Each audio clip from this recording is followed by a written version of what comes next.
dowladda federaalka Soomaaliya ayaa go'aan weyn waxay ka qaadatay Itoobiya kadib markii ay si toos ah u fargeysay arrimaha siyaasadeed ee Soomaaliya.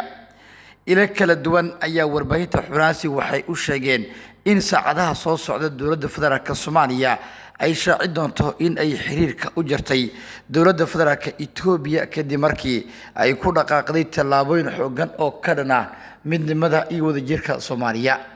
saraakiil u dhashay dalka Itoobiya ayaa saacadii u dambeeyay waxa ay kulamo gaargaar ah la qaateen mas'uuliyiin ka tirsan Koonfur Galbeed Soomaaliya iyagoona kala hadlay xaaladaha ciidanka ku wajahan magaalada Baydhabo oo ah xarunta ku-meel gaarka ee dowlad goboleedka Koonfur Galbeed Soomaaliya.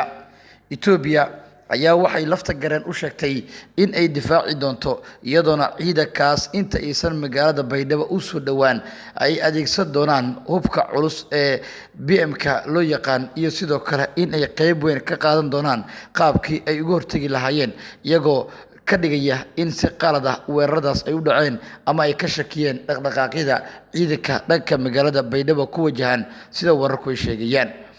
arrintii Somaliland ayaana mar kale dib loo soo cusboonaysiiyay iyadoona xubnihii koofiyartii aqoonsiga ay siiyeen dhamaadkii sanadkii tagay ee qayb ka noqotay marka la eegay Itoobiya kadib markii Abiy Ahmed uu la kulmay madaxweynaha Israa'iil isagoona kala hadlay xaaladda geeska Afrika. labadan arrin oo isbiirsaday iyo go'aanka dowladda federaalka Soomaaliya ay ka qaadatay marka la eego dadaaladii kala duwanaa ee madaxweynayaasha Djibouti iyo Turkigu ay wadeen maalmihii u dambeeyay oo guul dareystay Abiy Ahmedna laga dhaadhici waayay inuu faraha kala baxo arrimaha dhanka siyaasadda Soomaaliya marka ay wada hadlaan Xasan Sheekh Maxamuud madaxweynaha Soomaaliyana uu afkala u kala hadlayo ayaa ugu dambeyn dowladda federaalku waxay qaadatay go'aan culus. saacadii u dambeeyay dowladdu waxay u yeertay danjirihii ka joogay magaalada Addis Ababa iyadoona la filayo in la eriyo danjiraha Itoobiya ee Muqdisho jooga sidoo kale saraakiisha iyo diblomaasiyiinta dhaqdhaqaaqyada wadana arrintooda aad loo xadiid doono. ciidanka faraha badan ee buraha kaba lagu diyaariyay ayaa la sheegay in magaalada Baydhabo ka soo tagistooda in ay qorsheenayaan in ay tagaan deegaano badan oo dhaca xadbeenaadka Soomaaliya iyo Itoobiya ee wadaagaan ee dhanka Koonfur Galbeed Soomaaliya. ila kale waxay sheegayaan in Cabdirashiid Janan oo ka mid ah saraakiisha ciidanka dowladda ee loo xilsaaray howlgallada ka dhanka Jubbaland gaar ahaan maamulka Axmed Madoobe in Itoobiya ay si aan wanaagsaneyn ula dhaqantay taasoo keentay in xukuumadda federaalka arrintaas ay ka carooto.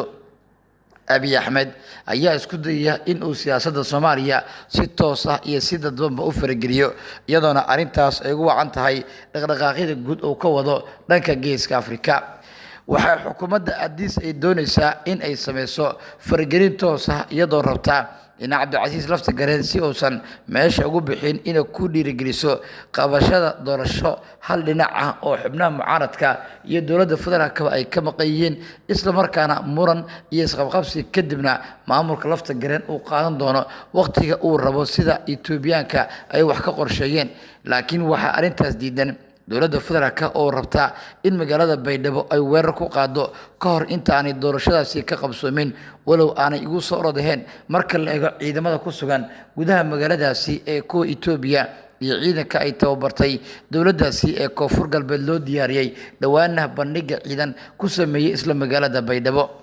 xaaladaha siyaasadeed ee Koonfur Galbeed Soomaaliya ayaa cirka ku jira muddooyinkii u dambeeyay deegaanada maamulkaas waxaa ka socday dhaqdhaqaaqyo kala duwan. saraakiil Itoobiyaan ah oo dalkooda ka yimid xogtaana la socday ayaa kulan gaar ah la qaatay madaxweyne lafta gareen waxay u sheegeen in xilligan la joogo Itoobiya iyo lafta gareen ay noqdaan far iyo faraanti isla markaana ay isku dubnaadaan si looga hortago isku day walba oo dowladda federaalka Soomaaliya ay wado kuna doonayso in meesha ay ugu saarto jiritaanka maamulka lafta gareen si ay halka u geyso xubno ka tirsan wasiirada dowladda federaalka Soomaaliya ee la doonayo in si awooda magaalada Baydhabo lagu geeyo waa haddii suurgal noqon weyso dadaalada diblomaasiyadeed ee dowladdu ay wado. Koonfur Galbeed iyo dowladda federaalka Soomaaliya ayaa siyaasad ahaan kala duwan marka la eego go'aankii lafta gareen uu shaaciyay inuu ku gaabiyay ama uu ku jaray xiriirkii iyo wada shaqayntii kala dhaxaysay dowladda federaalka Soomaaliya waxay arrintaasi keentay in maamulka lafta gareen uu qaato go'aamo qarar oo ka dhana dhanka iyo dowladda federaalka isagoo ku dhiiraday in ay dowladda Itoobiya cilaaqaadka kala dhaxeeya ay aad u sii wanaajiyaan. ciidamada Itoobiya ee ku sugan magaalada Baydhabo gudaheeda iyo banaankeeda ayaa la sheegay in magaalada gudaheeda lagu arko xilliyada qaarkood si ay uga hortagaan rabshado iyo abaabul xooggan oo gudaha magaaladaasi ka dhaca. waa mid keentay in lafta gareen uu hurdo ku lado xaruntiisa madaxtooyada iyo hoygiisa gaarka ah ee isla madaxtooyada ku taala ama ku yaala, taas oo keentay in xaaladaha siyaasadeed ee isdiidan marka la eego dhanka dowladda federaalka iyo koonfur galbeedba in aanay xilligan warar ama walbahaar toona ku haynin marka la eego dhanka iyo lafta gareen.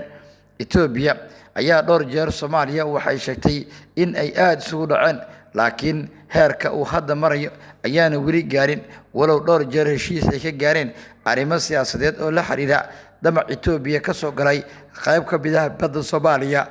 inkastoo qof walba oo caqli leh oo Soomaali ah uu og yahay damaca Itoobiya inuusan ahayn mid dhammaanaya ama waqti ku xiran, sidoo kalena qorshaha Soomaaliya ciidamadooda ay u joogaan ay yihiin dana gaar u ah mustaqbalka dhow iyo kan fog. haddana waxaa socda dadaalo kala duwan oo dowladda federaalku ay ku bilowday sidii ciidamo dheeraad ah ay u geyn lahayd deegaanada Itoobiyaanka ay joogaan si logula wareego ama ugu yaraan dalka looga saaro. wixii warar iyo dhacdooyin arrimahan ka soo kordha baahinteena tan xigta warbaahinta Xuraansi ku daawo, fadlan si aad noola joogto ugana warqabto xaaladaha guud ee halkan warbixinadan ku soo gudbino. Subscribe saar oo riix gambarka mahadsanid.